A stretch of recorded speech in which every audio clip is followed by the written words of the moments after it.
Es una noche fresca y tranquila. Trabajó duro ese día y se siente listo para dormir bien por la noche. Te metes en tu cama y apagas la luz.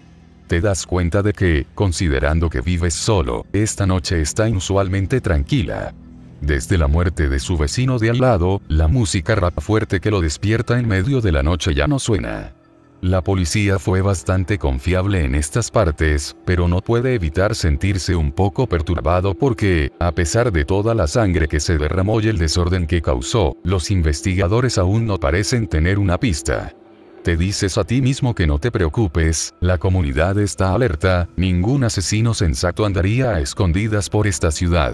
Te acuestas y cierras los ojos. A medida que se queda dormido, una vista clara del frente de su casa flota en su visión, las luces apagadas a excepción de la televisión en la ventana de la planta baja que debe haber olvidado apagar. Te sientas. ¿Qué tipo de sueño fue ese? No, era más vívido, más nítido que un sueño. Extraño. Oh, bueno, piensa mientras se recuesta.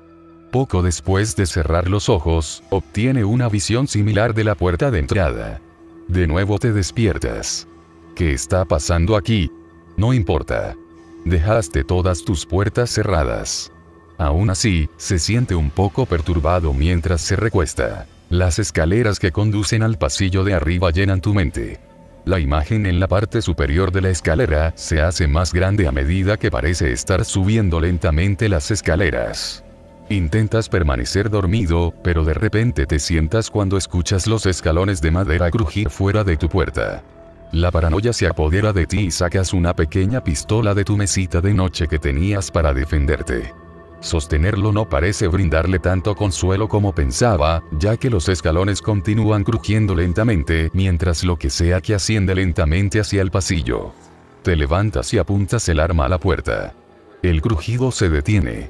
Pasan unos minutos y decides que realmente te has vuelto loco de paranoia. Ahora que te das cuenta de que fue solo tu imaginación, te dices a ti mismo que te vayas a la cama y lo revises mañana. Pero, ¿cuáles fueron esas visiones? ¿Un sueño? ¿Una advertencia espiritual? ¿Tu propia mente te está engañando? Estos pensamientos te molestan mientras cierras lentamente los ojos, todavía de pie en el medio del dormitorio, de cara a la puerta. Te despiertas de golpe y apuntas tu pistola a la puerta del dormitorio, listo para atacar en cualquier momento. Desde la visión que acaba de ver, cualquiera que sea la perspectiva que estaba recibiendo telepáticamente, estaba justo al otro lado de la puerta. ¿A qué te dedicas? ¿Cómo entró? ¿Está todo esto en tu cabeza? ¿Es seguro volver a dormir? No, entonces seguramente atacará, mientras estés con la guardia baja. Te tomas un minuto más o menos para reunir el valor y te acercas a la puerta. Agarras lentamente el pomo, lo giras muy suavemente, luego abres la puerta de una patada y aprietas el gatillo, o eso casi lo haces hasta que te das cuenta de que no hay nada más que un pasillo oscuro. Eso estuvo cerca, casi causaste un gran alboroto en el vecindario, lo último que necesitabas para todo este estrés. Respira hondo para recuperar la compostura, cierra los ojos, estira los músculos tensos, y te ves a ti mismo desde atrás, mirando hacia el pasillo.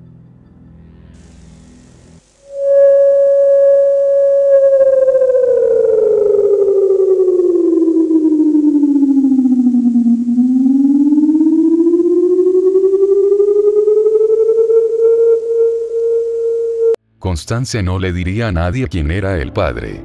No cuando su madre lloraba o cuando su padre lloraba. Ni siquiera cuando su hermana mayor, Emily, estaba sentada en su cama y la sostenía, acunándola suavemente. Constance tenía 4 meses de embarazo cuando habló con su familia y ya estaba empezando a mostrarse. Emily estaba furiosa consigo misma por no detectar los signos antes. La ropa suelta que Constance prefería, su aspecto habitual, su apetito incontrolable, su extraño secreto.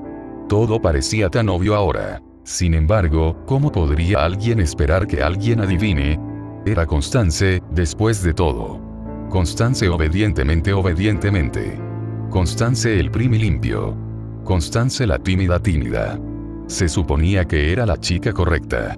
Y luego, por supuesto, estaba esta otra cosa. Pero pensé que ni siquiera te gustaban los niños. Emily insistió. Constance frunció el ceño con disgusto. No lo estoy haciendo, respondió enfáticamente. Pero no los llamaría exactamente un niño, añadió con una sonrisa maliciosa. Emily se alejó en estado de shock. ¿Qué? Ella lloró. Constance se llevó una mano a la boca para sofocar una carcajada. ¿Qué edad tiene este chico?, preguntó Emily, incapaz de mantener el borde severo de su voz. No lo sé, Constance confesó y, su sonrisa desapareció repentinamente. Comenzó a retorcerse las manos. Bastante viejo, creo. ¿Tú crees? Constance se encogió de hombros. ¿Con a quién? No. Constance gritó tan repentinamente y tan fuerte que Emily saltó. Constance extendió la mano y apretó con fuerza las manos de Emily contra las de ella. Emily, suplicó, no me preguntes eso. Por favor. Lo juré y nunca lo diría. Emily se arrancó las manos. Podía sentir la ira en su garganta como bilis. Connie, si te proteges del asqueroso. Constance se ríe. Emily no vio lo que era tan divertido. No es así. Ella insistió cuando su risa disminuyó, es más como se detuvo y miró en algún lugar en el medio de la distancia sobre sus hombros. Emily, es como alguna vez has tenido un secreto que no querías contarle a nadie porque lo haría menos especial. Menos tuyo. Interrogación de cierre. Emily asintió lentamente, aunque no estaba del todo segura. No era parte del placer de tener un secreto contándole a alguien. Es así. Constance continuó. Me pertenece y no quiero compartirlo con nadie. Ni siquiera yo. Emily gimió, pero Constance siguió sin mirar nada, con una dulce sonrisa jugando en las comisuras de sus labios. Los últimos meses antes del encierro de Constance han sido tensos por decirlo menos. La condición de Constance no podía permanecer en secreto por mucho tiempo y, como en los pueblos pequeños, una vez que alguien lo descubrió, la noticia se difundió como un virus, persistente e insidioso. Los rumores abundaban sobre la identidad del padre y parecía que ningún hombre relacionado con Constanza estaba exento de señalar felizmente con los dedos acusadores en su dirección. Sus compañeros de clase, sus maestros e incluso su doctor. Un chisme particularmente malicioso sugirió que la razón por la que Constance no hablaría del padre era porque era su propio padre. Cuando Emily escuchó este rumor, lo rastreó hasta su origen, un niño pequeño con granos en el 8º grado, y golpeó sus rasgos manchados devastadoramente, mereciendo una semana de suspensión. Y el niño tiene la nariz ensangrentada y el labio partido. Las cosas estaban aún más tensas en casa. Las cenas se habían convertido en una aventura silenciosa con ninguno de sus padres tanto como levantar la vista de sus platos para mirar a Constance. Emily debe haber apretado los dientes con rabia porque el vínculo familiar entre padres e hijas podría haber sido tan débil. Lo que sorprendió a Emily más que nada, sin embargo, fue cuán imperturbable parecía estar Constance por todo eso. Donde cada susurro susurrado o una ceja levantada hacía que Emily se estremeciera, Constance pasaba los días con la cabeza en alto, como si fuera completamente ajena a la vergüenza que sentía su familia. Lo que la gente esperaba de ella.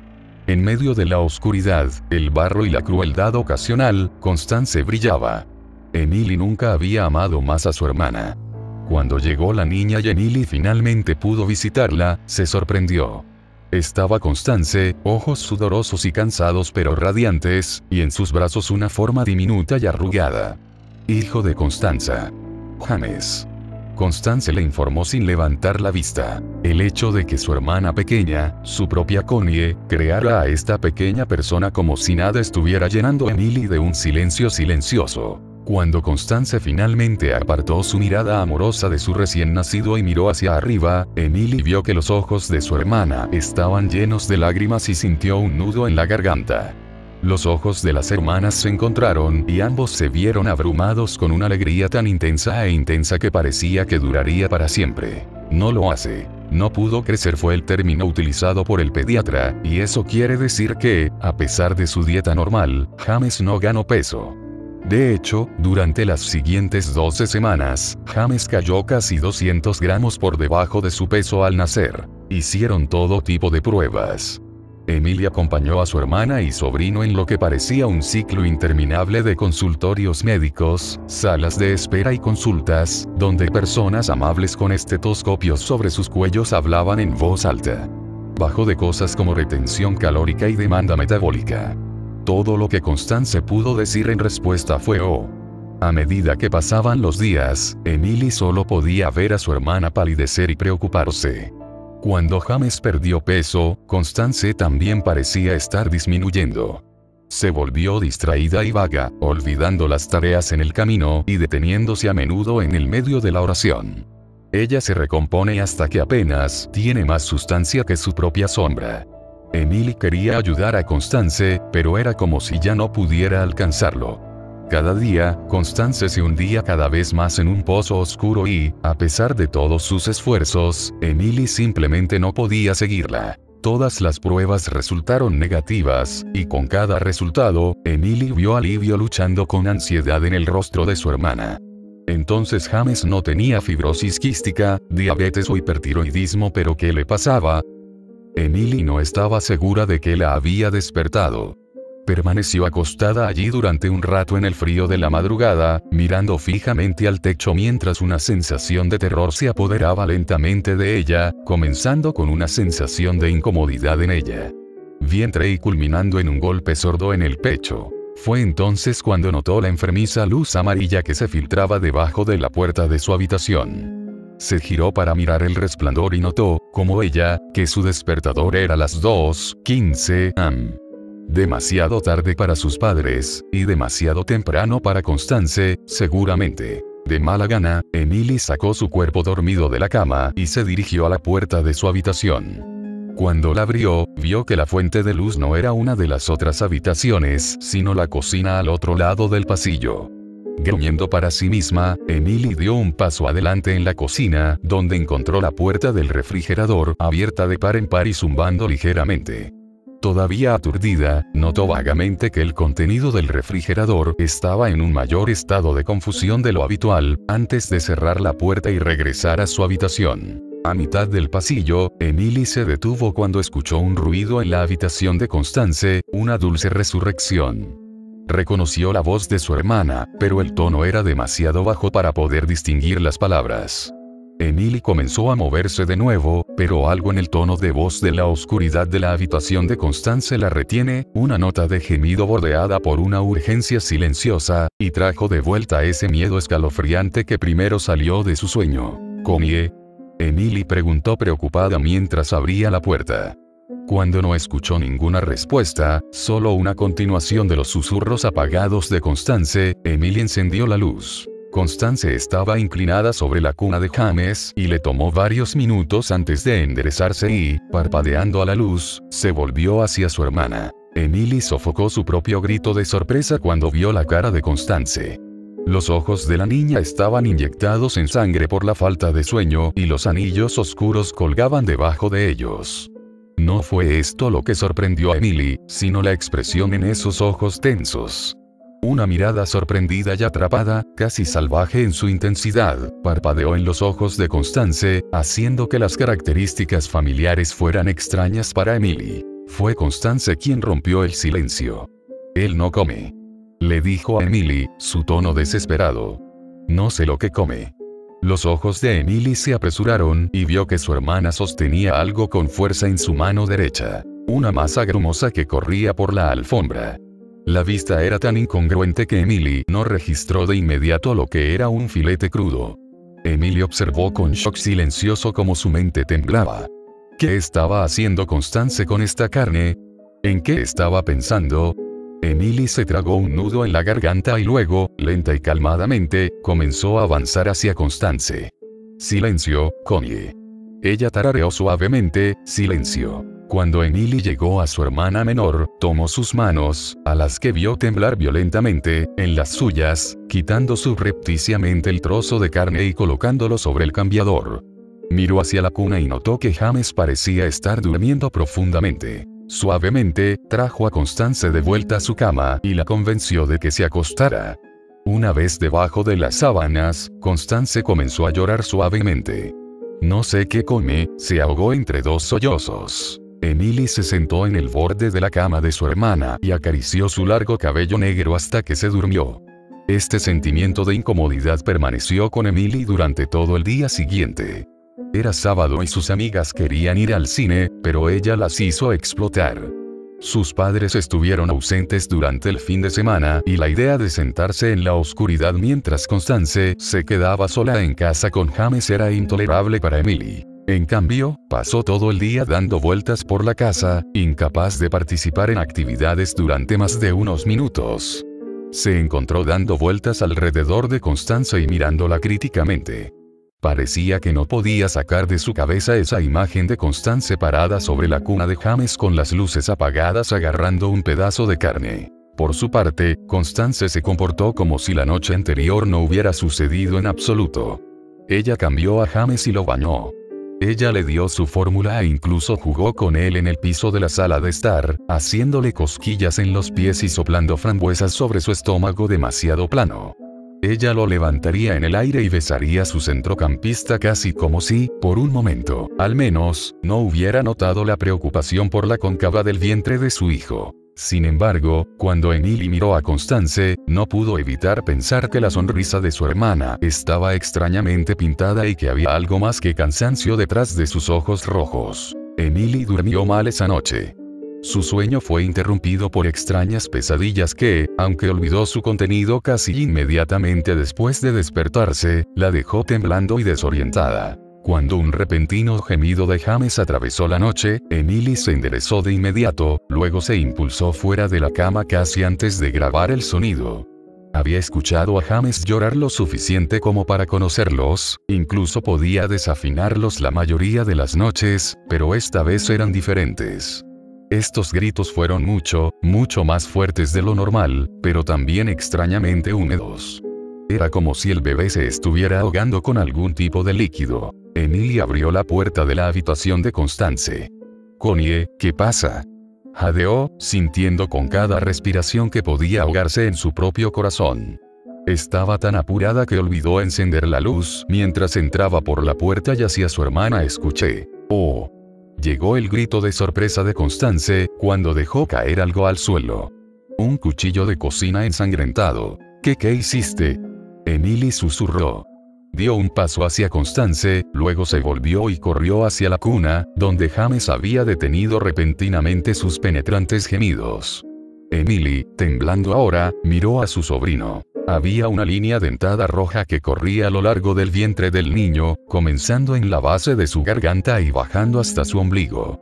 Para horror de Emily, la herida comenzó a bostezar, exponiendo un interior rojo sangriento de donde salieron los restos rotos de la caja torácica de James, ahora solo fragmentos de hueso triturado. «Dios mío, Connie.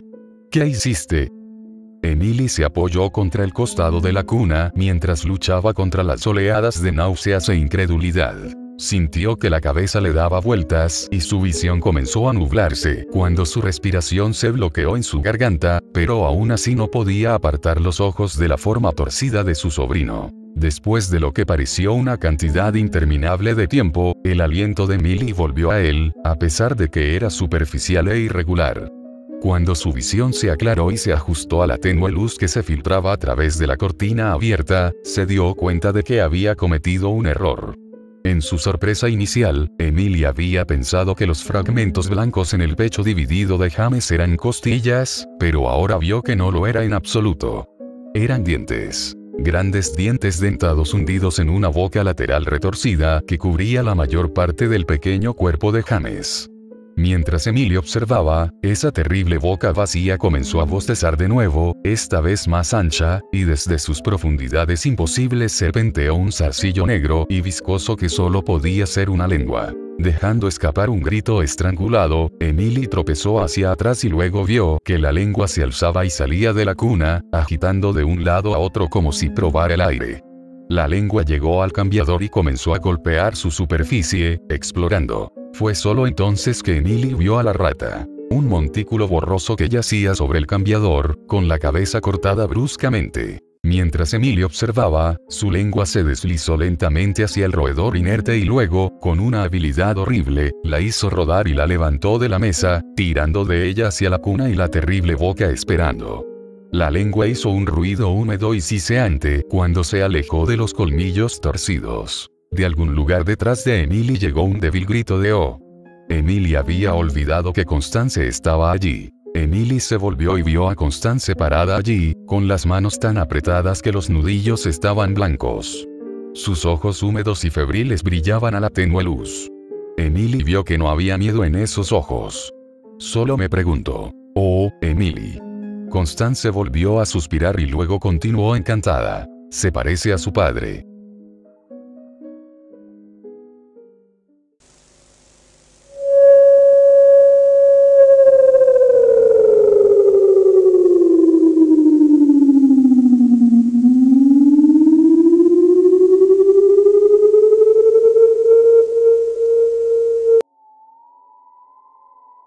Apenas pasaban de las 7 de la mañana, cuando el sepulturero vio que la tierra se agitaba. Dedos podridos y esqueléticos brotaron de la tierra y con fuerza sacaron sus cuerpos a la libertad. Estaba sucediendo en todo el cementerio. Cada tumba. Se volcó cada centímetro cuadrado de tierra. Pronto, hubo miles, tantos más de los que el cementerio tenía en realidad. Una horda de no muertos estaba ante él. El sepulturero observaba, con la pala en la mano. Se encontró horrorizado y fascinado al mismo tiempo. Las criaturas se tambalearon. Se movían con urgencia, pero sus cuerpos decrépitos solo permitían hasta cierto punto.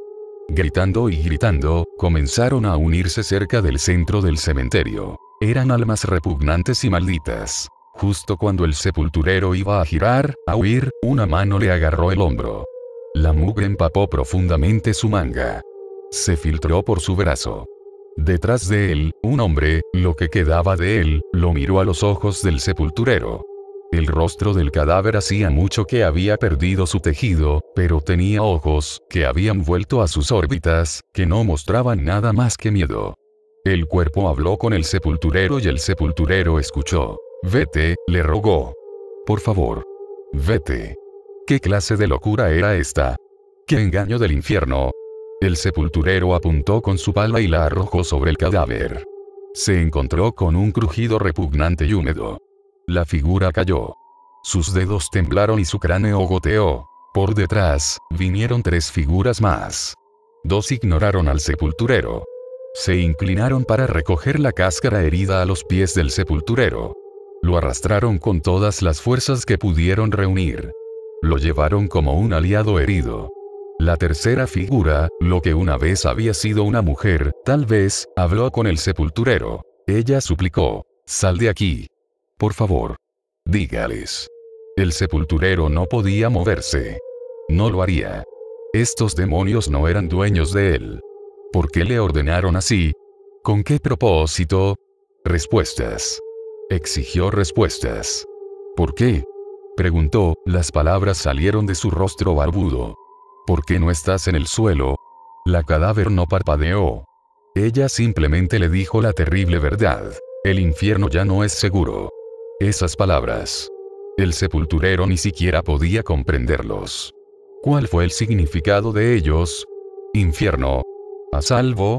¿Qué tipo de refugio era el pozo de la condenación eterna? ¿De qué estás hablando? Si tuviera una lágrima para llorar, la habría dejado caer. En cambio, tuvo que usar su voz temblorosa para transmitir sus miedos. Lucifer está muerto. Él lo mató. Él viene.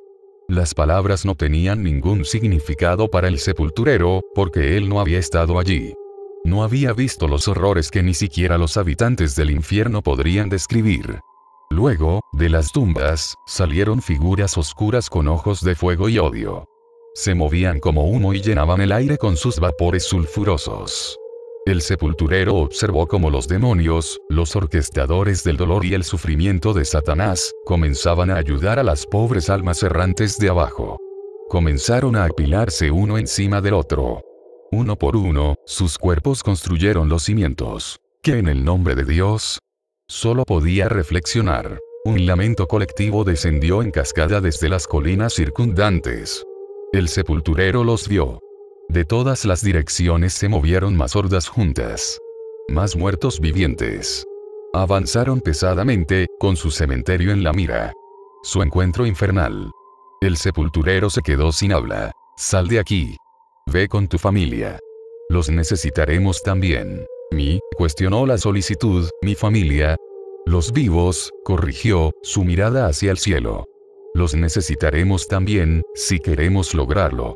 ¿Lograrlo? ¿Dónde? El cuerpo gritó mientras se alejaba. La urgencia inundó sus palabras. Las puertas.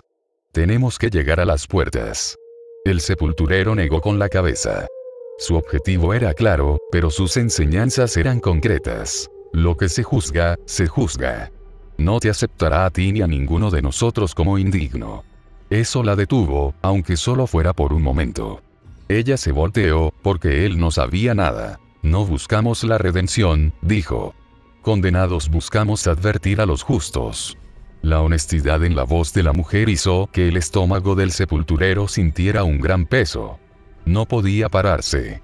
La tierra de abajo había comenzado a temblar. El sepulturero cayó al suelo cuando sus rodillas cedieron, y con la cara al suelo, lo escuchó. Hubo un grito profundo y desenfrenado que resonó bajo la superficie. Una risa demente. El sonido de 1000 alas de avispas y pies de insectos. Se acercó más. Mientras estaba de pie, los cuerpos fueron arrojados uno encima del otro, mientras los demonios y los olvidados construían su torre hacia el cielo. ¿Quién es él?, preguntó el sepulturero. Fue su turno de suplicar, pero los cadáveres no dijeron nada. El sepulturero no tardó mucho en darse cuenta de que no podrían responder aunque quisieran. Ellos no lo sabían. Mientras el sepulturero corría a casa, la cadáver pronunció un mantra final en voz baja. Las palabras todavía les sabían tan ajenas, tan viles y repugnantes. Era todo lo que les quedaba. Dios debe saber qué viene.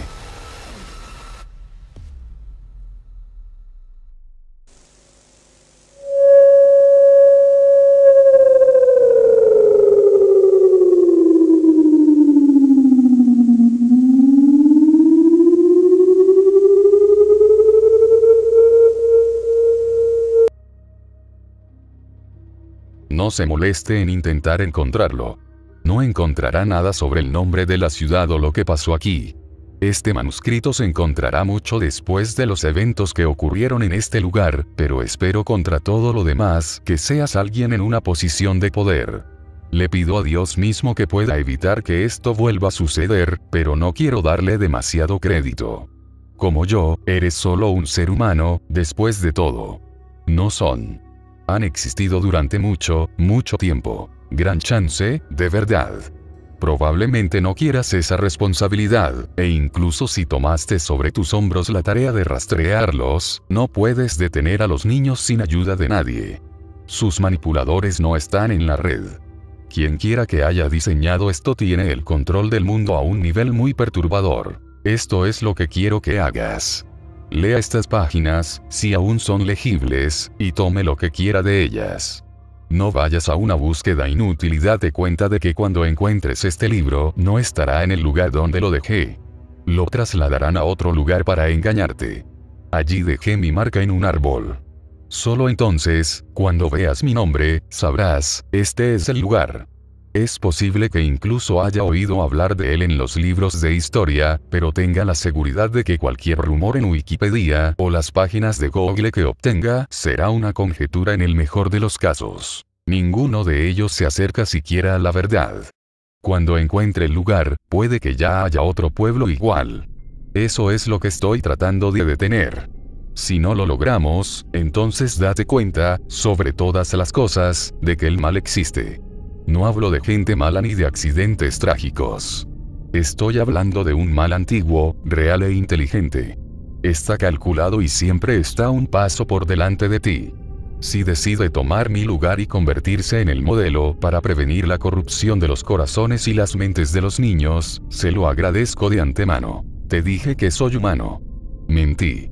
Solía serlo, antes de la víspera de Todos los Santos en esa fatídica noche. He vivido desde entonces, mucho más tiempo que cualquier ser humano, y la razón es que amo a los niños. Siempre los he amado en su pureza e inocencia. Por eso me engañó su artimaña. Es por eso que finalmente he decidido dejar todo esto, siglos después. No estaré aquí por mucho más tiempo y alguien tiene que hacerse cargo de la carga. He esperado, hasta que los vi regresar. Volverán este año. Están planeando lo mismo otra vez y no puedo detenerlos. Una vez más, no puedo esperar tanto de ti, pero solo te estoy dando todo esto para que me creas. Tengo que ser creíble. Si crees que estoy loco, tirarás esto a la basura y desaparecerán más personas. Es hora de contarte lo que pasó. Estoy divagando. En aquel entonces, Hola Joseph era el momento de la ascensión del mal. Todos lo habéis olvidado. Si saliste de tu casa esa noche en el viejo país, eras un adorador del diablo. Ayoen no fue el término que usamos. Fuimos a las costas de este país porque fuimos perseguidos por nuestras elecciones de estilo de vida. Adoramos la naturaleza, el cambio de estaciones, el solsticio de primavera, otoño, invierno y verano. En el sentido más puro de la palabra, éramos druidas.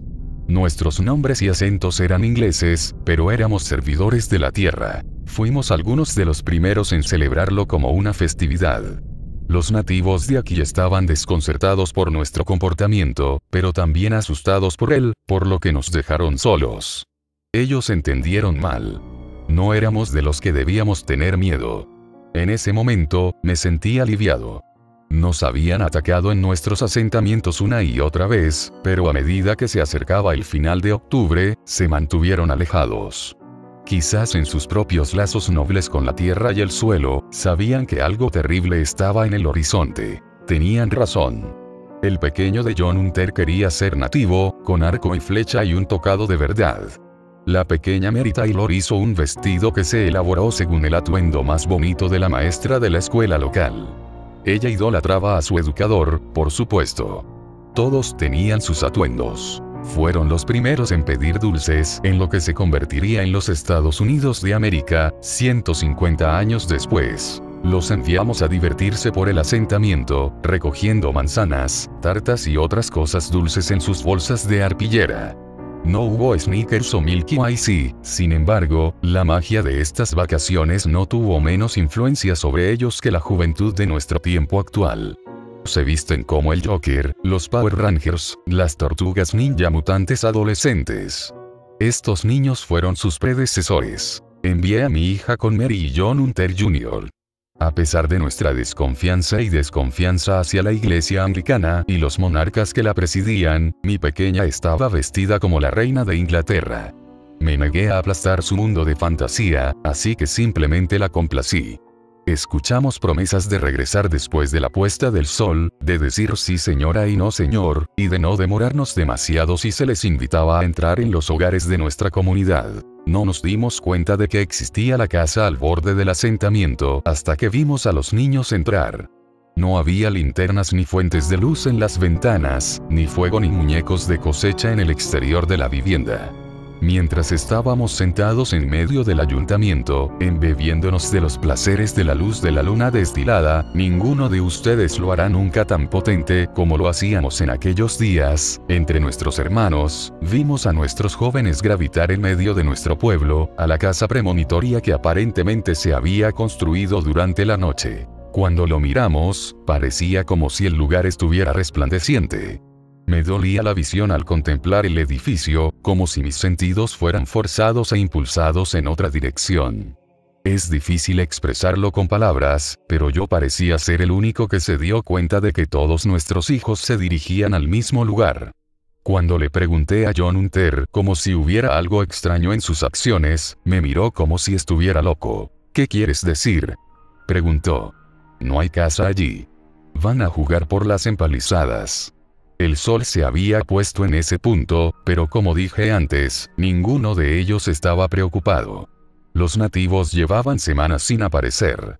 Decidí caminar hasta la vivienda fantasma que solo los niños y yo podíamos ver, mirar dentro y ver quiénes eran estos nuevos pobladores y por qué llamaba a los jóvenes como si fuera un agujero negro en un mar de estrellas. Traté de quedarme afuera, mirar por la ventana, pero cuando vi lo que estaba sucediendo, ya era demasiado tarde. Abrí la puerta con mi navaja desenvainada, pero no había nada en las cosas de adentro que pudiera dañar con un arma. Hay algo en lo profundo de nosotros, algo incrustado en el espíritu humano, que es perfectamente consciente cuando nos encontramos con algo realmente terrible. Miedo, horror, maldad, repulsión, todo te golpea en una ola espasmódica, como una feroz bala explosiva que destroza las partes más recónditas de tu alma con una furia implacable y poderosa. Lo vi en ese momento, parado en esa puerta oscura. No eran personas sino eran espíritus. Estaban a mitad de camino, deteniéndose sobre los cuerpos inconscientes de mi hija y sus compañeros con sus túnicas negras con capucha de media existencia. Hubo uno, en particular, que me hizo sentir como si mis ojos estallaran como cerezas maduras cuando lo miraba. Era el líder, la fuente de ese tirón, y se estaba desvaneciendo lentamente, desapareciendo como una nube negra gaseosa de la muerte, a través de las fosas nasales y la boca de mi pequeña niña. Estaba jadeando por aire, como si cada respiración después de la que la precedía estuviera llena de ácido, como si tuviera hambre de aire fresco real en sus pequeños pulmones. Con cada respiración, la figura se desvanecía más profundamente en ella, junto con el resto de ellos. Ojalá pudiera decir que soy un héroe y que los corté a todos en pedazos. Ojalá pudiera decir que salvé el día e hice de Ayo en una noche en la que lo peor de lo que los niños tienen que preocuparse son los dulces envenenados. No sucedió. Había uno de ellos a la izquierda, flotando hacia mí en zarcillos alargados y ennegrecidos de nada reluciente. Por todos los medios reales de mi imaginación, no debería haber estado allí, pero lo estaba, y pronto, estaba entrando en mí. Lo último que vi fueron sus pequeños pies, que salían corriendo de la casa fantasma y entraban en la ciudad. Yo sentí que algo terrible iba a suceder. No tenía ni idea. Todo se volvió negro, y luego, estaba fuera de mí. Estaba consciente, pero observando mis pies, mis manos, haciendo cosas más allá de mi propio alcance de control físico. Nos llevaron a mí y a nuestros hijos a nuestro salón de reuniones, donde, por supuesto, los niños fueron abrazados por los brazos abiertos y amorosos de sus padres. Fui testigo de la traición, los momentos brutales en los que la verdad inculcada por el amor a la familia y la descendencia se transformaría en una causa de destrucción de nuestro pueblo. Los absorbieron. No hay mejor adjetivo para lo que pasó. En un momento, estaban allí, y segundos después, no eran más que esencia oscura, filtrándose a través de los ojos, narices y bocas de sus hijos demonios. Terminó en minutos. Una noche que debería haber sido una celebración de la naturaleza, de las estaciones, se había convertido en el final de todo lo que conocíamos y amamos aquí en nuestra nueva tierra. Empecé a luchar contra eso. Los niños lo sabían. En el momento en que comencé a resistir, a tratar de recuperar mis miembros y mi mente de la influencia corruptora interna, sus cabezas se apartaron de su festín de almas para observarme en mi lucha. Los ojos de mi hija estaban hundidos, negros charcos del abismo, desprovistos de cualquier emoción, cualquier apariencia de la mirada de ojos brillantes que una vez me sostuvo en todo su amor y adoración por mi padre. Eso es lo que más extraño, de verdad. La forma en que corría hacia mí cuando volvía de los campos todas las tardes cuando se ponía el sol. Viví para eso. ¿Qué razón tengo para vivir ahora, aparte de encontrarle y detenerlos? Soy incapaz. Eso recae sobre ti, amigo mío. Tomaron la parte que cuenta de mi hija, la parte que amaba y apreciaba, y la convirtieron en una sirvienta. Me preguntas por qué sigo viva y, de nuevo, es porque la amo, muchísimo. Su cuerpo es un caparazón hueco, lleno del maléfico y la negrura de los males más allá de nuestro mundo. Las cosas vestidas de negro han crecido con el paso de los siglos. Son de algún lugar que no es de este mundo, pero su urgencia, su hambre de devorar y destruir, es insaciable. Es un contagio exponencial y amplificador en la humanidad, y Ola Yousebe es su pináculo, su Navidad. He hecho todo lo posible para advertirles a lo largo de la historia, para dejar mi huella en lugares donde su desolación no ha dejado más que polvo en el viento y casas vacías. Un campo de fútbol desierto en una ciudad fantasma de Texas. Una sala de cartas en la parte trasera de un club nocturno en Chicago, justo debajo de las narices de la civilización. Roanoke Island, Carolina del Norte, antes de que John Rolfe la encontrara después. Lo que expulsé por pura fuerza de voluntad me ha dejado con una vida inusualmente larga y vacía, sin nada más que mi deseo de venganza. He fallado. Te lo estoy suplicando. El 31 de octubre no está muy lejos. Mi hijita, o lo que quede de ella, los va a llevar al mismo lugar. Ha sido refundado, excepto que ahora, Zoom va con vehículos deportivos utilitarios y teléfonos celulares. No quiero que esto le pase a su hijo. Ve a Roanoke y evita que repitan el ritual. Esos cuerpos que habitan ahora son frágiles, a punto de desaparecer. Han pasado casi 500 años. Necesitarán unos nuevos en este Halloween. Busque un edificio que parezca que no debería estar allí. Será frente a ese mismo árbol donde firmé mi nombre, donde dejé mi marca. Cambié mi título, me nombré así por la tribu de nativos que sabían que venía quienes, tal vez, intentaron advertirnos, pero por alguna razón, no escuchamos ni reconocimos sus advertencias. Estaban más en sintonía con la tierra que nosotros y, sin embargo, finalmente fueron aniquilados.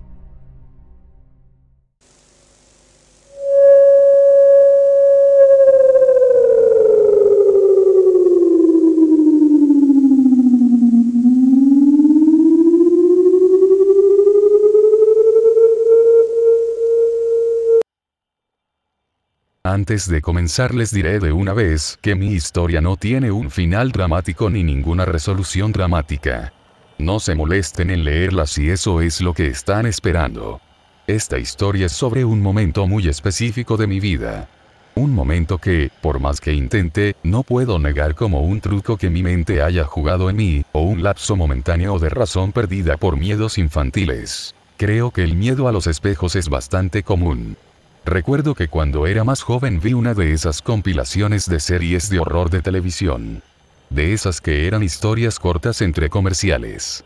En retrospectiva, no era lo más tétrico del mundo, y si lo viera hoy en día, probablemente invitaría a mis amigos para burlarnos de las historias tan ridículas o las malas actuaciones. Sin embargo, recuerdo la historia de un hombre que era atormentado constantemente por un psicópata desfigurado, el cual solo veía cuando estaba frente a un espejo. La historia era de esas típicas en las que el hombre veía la figura del asesino en el espejo, y al momento de voltear, no veía nada. Quizás la razón de por qué recuerdo este episodio también, es porque poco después escuché a mamá morir. Digo escuché, nunca vi su cuerpo completo. Estaba viendo la televisión, una serie diferente, cuando escuché que un objeto de porcelana se rompe, seguido de un golpe fuerte que venía de la cocina, a 2 cuartos de donde estaba. El sonido fue extrañamente sorprendente, pero recuerdo asomar mi cabeza para ver las piernas de mi mamá en el piso de la cocina. Por suerte, supongo, mi papá corrió primero gritando su nombre frenéticamente. Me quedé paralizado, supongo que por el miedo. Recuerdo que me dijo que me quedara donde estaba. Los doctores nos dijeron que un virus llegó a su corazón. Recuerdo que mi papá protestó sobre que nunca había escuchado algo así. Ni yo tampoco, pero el concepto de la muerte era algo nuevo para mí. Recuerdo haberme llenado de un sentimiento de miedo existencial, como si de repente, todo lo que conocía, se derrumbaría en un monto de polvo sin vida en cualquier momento. No creo haber sido un niño temeroso. Al menos no más que la mayoría. Y mi inconformidad con los espejos, nunca se sobrepuso a mi miedo a las arañas o espacios pequeños, por ejemplo. Supongo que los espejos son una fuente de miedo para las personas. Uno de los signos de conciencia, es si un ser vivo se reconoce o no en un espejo. Quizá retenemos creencias primitivas, de que lo que vemos no somos nosotros mismos, sino una especie de alter ego siniestro. Sin mencionar las escenas de terror en las películas que los utilizan. Un personaje se agacha en un lago para beber agua, y cuando se para, ve su cara distorsionada de una manera grotesca. Acabo de llegar de una fiesta de una de las casas cercanas de la fraternidad. Vivía en una vieja casa estilo victoriano la cual yo y 4 amigos míos habíamos rentado. Era el único que había llegado a la casa, después de abandonar la fiesta temprano, si le puedes decir temprano a las 2 am, y mis compañeros seguían fuera. Subí las escaleras a mi cuarto, exhausto y no deseando otra cosa más que acostarme en mi cama y sentir que el resto del mundo quedaba atrás. Pero no lo hice. De manera inusual, decidí subir unos cuantos escalones más hacia el viejo y pobremente diseñado baño, que compartía con 2 de mis compañeros. El baño era iluminado por un solo foco. Coloqué un poco de pasta de dientes en mi cepillo, y con calma lavé mis dientes, para después hacer gárgaras escupiendo los residuos por el drenaje. Fue cuando subí mi cabeza, no podía creer lo que estaba mirando. Parada detrás de mí, en la regadera con las cortinas totalmente abiertas, estaba mamá con la boca totalmente abierta, como si gritara, pero sin hacer ningún sonido. Sabía que era mamá, pero era una figura grotesca de como yo la recordaba. Sus ojos no estaban más, o quizás simplemente eran profundamente de color negro. Su piel, tan pálida que era casi azul y su cabello oscuro parecía empapado por agua, cayendo sobre sus hombros en tiras delgadas. Su boca no estaba exactamente gritando, sino más bien como si su quijada colgara. Imposiblemente abierta, mucho más de lo que una persona puede extender. Parecía estar vistiendo un camisón blanco, mojado como su cabello y pegado a su desgastado cuerpo. Sus piernas lucían como si se fueran a torcer bajo su propio peso, mientras sus brazos parecían llegar hasta las paredes. Solo lo vi por algunos segundos, antes de voltear la mirada, gritando y cayendo hacia atrás azotándome contra el piso. La regadera estaba vacía. Nunca hubo sonido alguno y solo podía escuchar mi respiración haciendo eco en el baño. No recuerdo cuánto tiempo estuve tirado en el baño. La luz fluorescente tintineaba constantemente, y había demasiado temor en mí para poder moverme.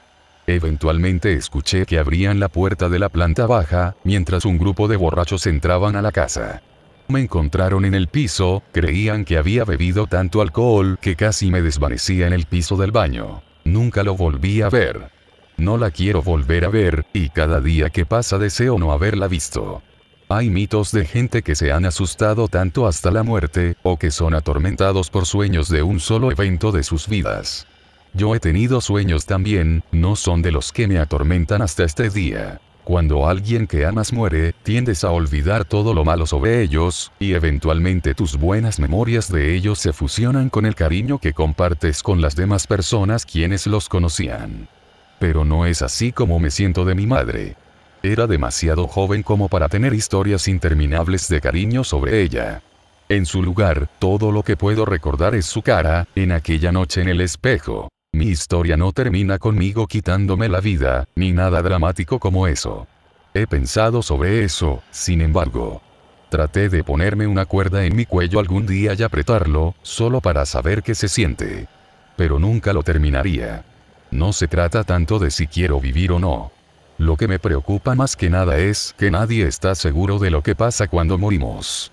Pero lo que vi aquella noche en el espejo, me hace pensar que yo lo sé.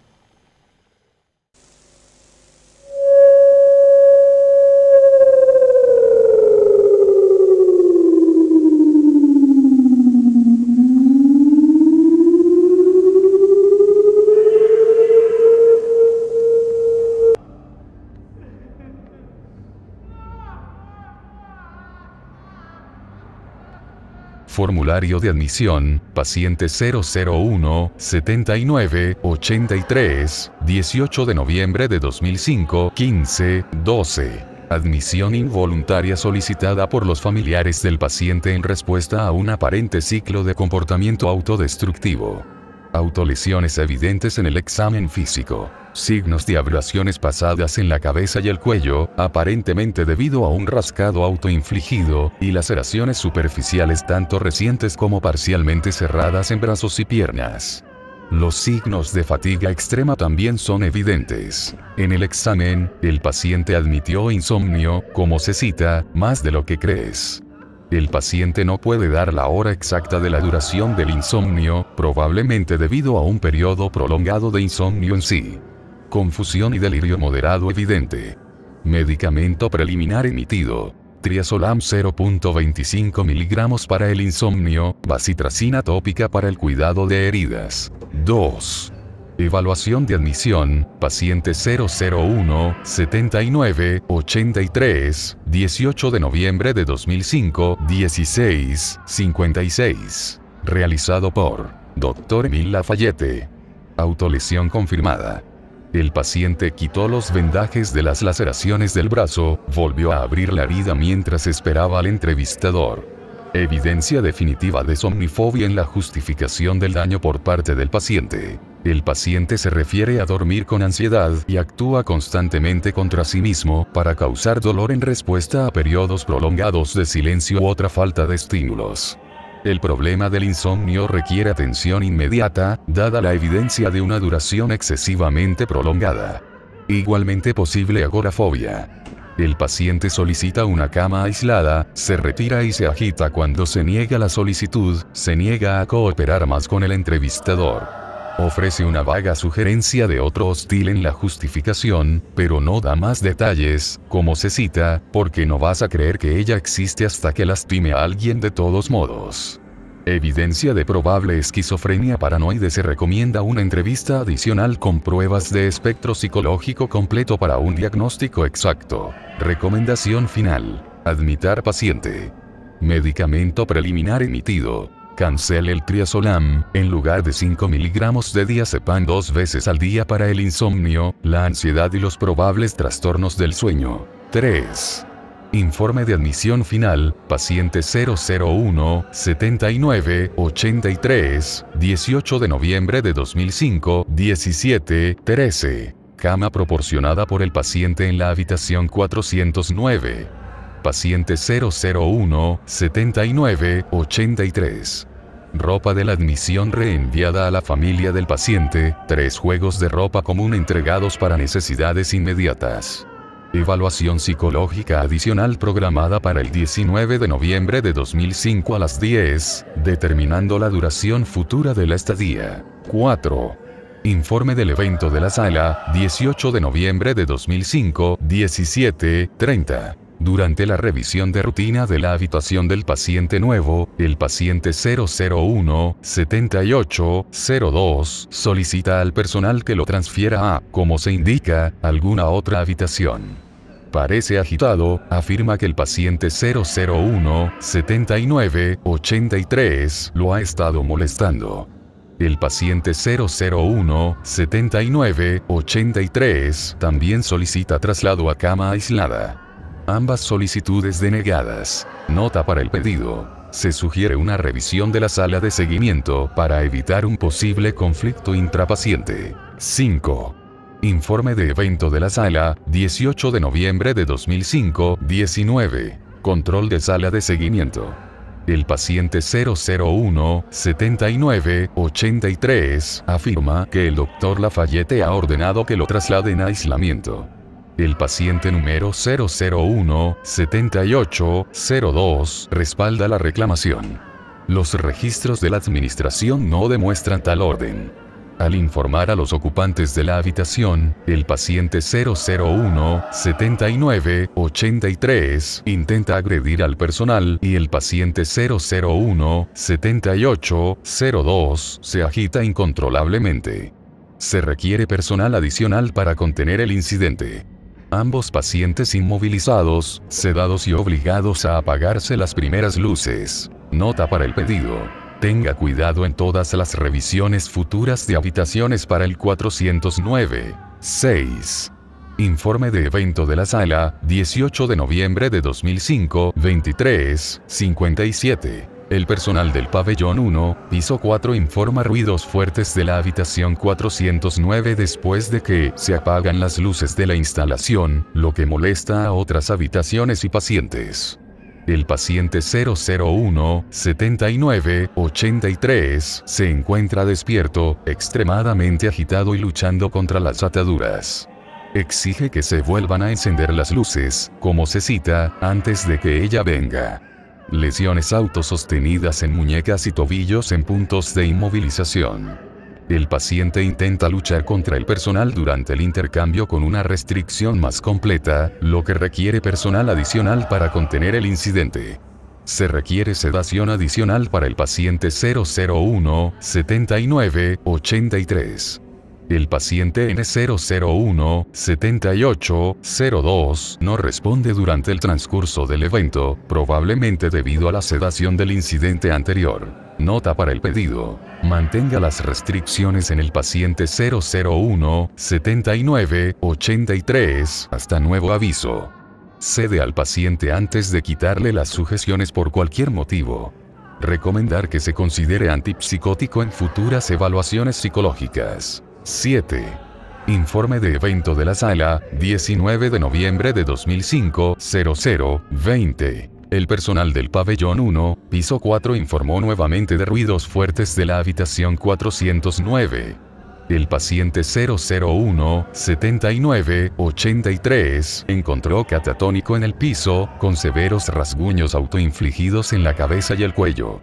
Las sujeciones se cortan en los puntos de conexión, con hematomas graves en las extremidades, que posiblemente indiquen una lesión más grave en los puntos de sujeción con el paciente.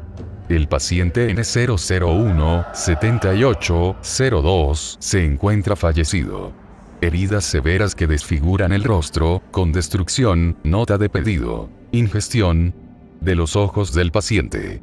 Se trasladó a la habitación 101, casillero 2, a la espera de la autopsia. El paciente 001-79-83 fue transferido a Isolation, habitación 626, donde se le administró una dosis inyectada de 100 mg de suclopentixol por orden del médico tratante para controlar la psicosis aguda. Nota para el pedido. Recomiende la observación de video para permitir un mejor control de estallidos futuros. Manténgase al menos a un brazo de distancia de las sujeciones de la parte superior del cuerpo del paciente en todo momento. Por si acaso. 8. Informe de autopsia, paciente 001-7802, 19 de noviembre de 2005, 9:44. Realizado por Dr. Julius Twin. Laceraciones irregulares prominentes alrededor de la cabeza y el cuello del sujeto, aumentando en severidad y profundidad en las regiones de la cara misma. En varios puntos, la carne se corta hasta el hueso.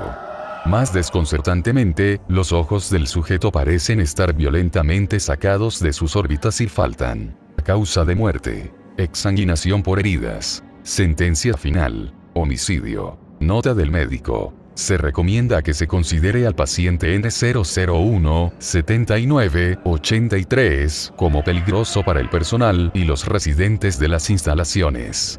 Instar al mantenimiento continuo de las restricciones y el aislamiento del contacto con otros en la población de pacientes. También recomiende la endoscopia digestiva para determinar el destino de los tejidos faltantes con fines de cohesión del personal. Los ordenanzas del piso 4 sospechan de canibalismo y prometen rechazar los cambios de aislamiento hasta que se refute esa creencia. 9. Informe médico, paciente 001-79-83, 19 de noviembre de 2005, 10:07. Realizado por Dr. Antoinus Kyle. El paciente coopera, si se retira, durante el examen. Sin arrebatos ni amenazas. El régimen farmacológico actual parece eficaz. No se han descubierto tejidos u objetos inusuales en la endoscopia digestiva. Las pruebas de radiología descubren fracturas capilares en la tibia y el peroné de la pierna derecha.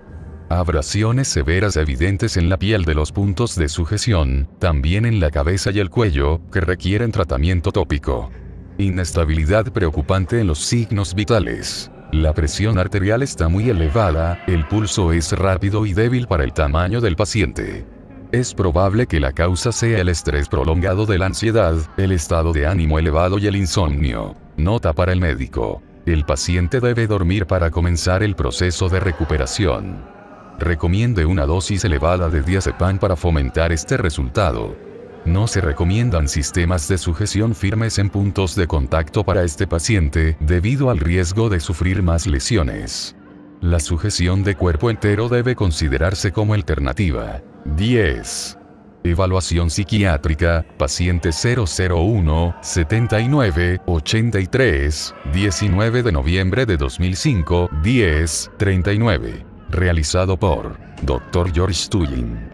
Evidencia definitiva que indique la disociación de la identidad de las acciones. El paciente expresa remordimiento por la muerte del paciente 001-7802, pero se niega a admitir responsabilidad por las acciones en dicho evento. En su lugar, exterioriza la culpa en un otro femenino antagónico. La misma figura, aparentemente referenciada en una evaluación previa, parece ser un actor central en la psicosis paranoide del paciente. El comportamiento y las acciones de dicho otro se justifican a través del pensamiento mágico, a pesar del reconocimiento de las capacidades definidas y lógicamente del individuo representado para mantener el antagonismo informado. Como se cita, no lo sé, tú no lo sabes y a ella no le importa. El paciente solicita que se cancele la observación de la habitación, se agita cuando se niega la solicitud, hace amenazas, se niega a continuar la entrevista. Diagnóstico: esquizofrenia paranoide que se manifiesta en somnifobia, psicosis violenta y episodios disociativos. Medicamento emitido: aumente la dosis de diazepam a 10 mg 2 veces al día. El 24 de noviembre de 2005 comience a emitir dosis de 2.5 mg de haloperidol 2 veces al día para la psicosis. Nota para el encuestador: utilice los protocolos de observación del paciente y las rondas de la sala para verificar los posibles efectos de interacción de medicamentos. Haga un seguimiento de inmediato si se encuentra o el 30 de noviembre de 2005 de lo contrario. 11.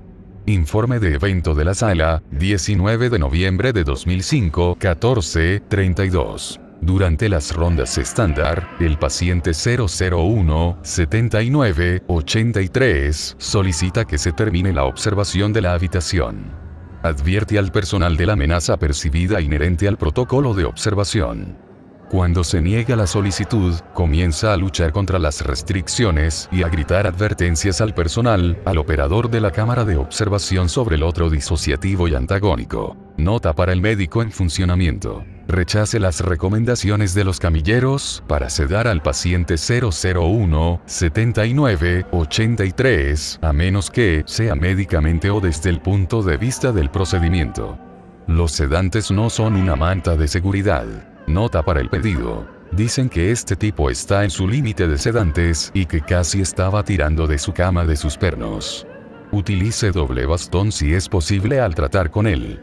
Lo que sea que esté en su cabeza es fuerte. 12. Comunicaciones del personal, 19 de noviembre de 2005, 16:53. D. Charles McKinney, jefe de la División de Atención al Paciente. Para: lista del personal de atención al paciente. Asunto: Re. FWD. Paciente 001-79-83. 13.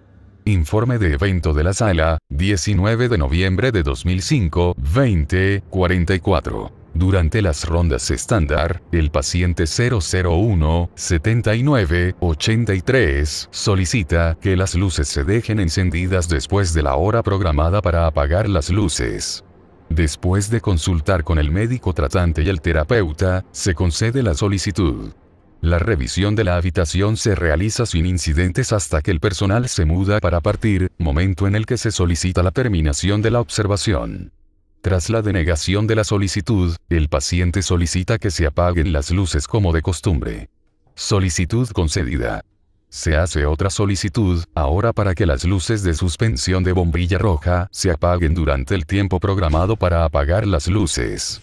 El paciente comprende que la luz de bajo nivel es necesaria para la observación de la habitación, como se cita, por eso los quiero apagados. Advierte al operador de cámara de observación contra ella. El terapeuta que lo atiende niega la solicitud. Lo siento, Jacob. Mi comp se apaga. Esto ha llegado oficialmente lo suficientemente lejos. No intervine en este asunto antes, porque tenía la impresión de que los hombres y mujeres bajo mi supervisión estaban más allá de cosas como esta, pero las circunstancias me han demostrado que estoy equivocado y no permitiré que estos rumores sigan avanzando. Lo único malo con el paciente 001-79-83 es que está gravemente enfermo y depende de nosotros para recibir atención y asistencia en su recuperación. No es el primer paciente con episodios explosivos que hemos tratado, ni siquiera es el único actualmente en nuestras instalaciones, y no será el último. Por lo tanto, me duele descubrir que una única brecha de seguridad, que fue tratada adecuadamente por el protocolo de la institución, ha dejado a mi personal susurrándose supersticiones entre sí y aceptando los engaños de nuestro paciente como verdad. Somos mejores que esto. En efecto, existen riesgos inherentes a esta profesión, riesgos que todos conocíamos al asumirla, pero esa es la carga que tenemos para ayudar a quienes se encuentran en nuestras camas. Hasta que se indique lo contrario, no aprobaré ningún cambio de turno de las horas de aislamiento programadas. Nuestros asesores de personal están siempre disponibles durante el horario estándar para aquellos que necesitan consultar con alguien a la luz del evento reciente y la ansiedad asociada en el lugar de trabajo. Es un beneficio adicional de trabajar en salud mental, y sugiero que cualquier persona que tenga dificultades lo use. Este asunto está cerrado y no quiero oír más menciones al respecto. Como dije anteriormente, esperaba más de todos ustedes. Charles. 14. Comunicaciones del personal, 19 de noviembre de 2005, 21:12. D. Dr. Emile Lafayette. Para. Lista del personal de atención al paciente. Asunto. Luces en 626. Me di cuenta de esta noche, mientras realizaba las comprobaciones finales, que las luces de suspensión en el aislamiento 626 estaban apagadas después de las rondas estándar, sin mi conocimiento o consentimiento. Como estoy seguro de que todos saben, esta es una violación grave del protocolo de la instalación. Cuando se recomienda y aprueba la observación por video de un paciente, existe una razón para tomar tal decisión. El paciente 001-79-83 tiene episodios violentos y debe ser monitoreado para minimizar el riesgo de que cause más daño a su ya precario estado físico. Usted no tiene absolutamente ninguna autoridad para anular las decisiones tomadas por el personal médico de esta o cualquier otra instalación. Ninguno. He estado escuchando hablar por los pasillos de que algunos de ustedes tienen miedo de este hombre. Está atado a una cama, bajo la mayor sedación que podamos proporcionarle médicamente, y sufre de fatiga aguda tanto física como mentalmente. También saltas a las sombras. Independientemente de la razón, no permitiré que enfermeros no capacitados comiencen a interferir en la atención brindada a nuestros pacientes. Si tal evento ocurre nuevamente, le informaré al señor McKinney y veré que el personal ordenado de toda la noche es excluido de las instalaciones. ¿Ha quedado claro? Dr. Emile Lafayette ND. 15. Informe de evento de la sala, 19 de noviembre de 2005, 23:27. Paciente número 001-79-83, nombre eliminado no deja de gritar. Simplemente no se detendrá. Horas de eso. Resuena en mis oídos, en mi cráneo. Siempre que es coherente, nos ruega que apaguemos la cámara, o las luces, o que hagamos que todo desaparezca. Estoy muy tentado, pobre software censurado, pero Doug Lafayette sacó a Jacob de la observación y está observando a todos desde la sala de video durante el resto de su turno gracias al negocio de Michael con las luces antes. La última vez que lo vi, se dirigía al ascensor con su chaqueta diciendo que simplemente no puede hacerles esto a mis hijos. Ya no sé por qué estoy aquí. Sigo mirando a las cámaras. Ese software censurado está más ocupado observando a su paciente o a nosotros. Solo necesitaría una aguja para detener los gritos. 17. Comunicaciones del personal, 20 de noviembre de 2005, 0004. D. Dr. Emile Lafayette. A todos. Asunto. Paciente 001-79-83. Otra vez. Dije que nadie puede entrar en el aislamiento 626 sin mi permiso expreso. Dios software censurado todos ustedes. Tendré todos tus trabajos para esto. 18. Evaluación de admisión, paciente 001-79-86, 20 de noviembre de 2005, 9:25. Realizado por Dr. George Tulin. Antiguo personal.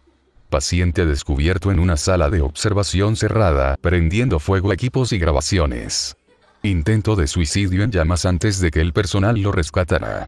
Afirma ser antagonizado por la misma otra mujer que el expaciente 001-79-83. Posiblemente involucrado en la muerte de dicho residente.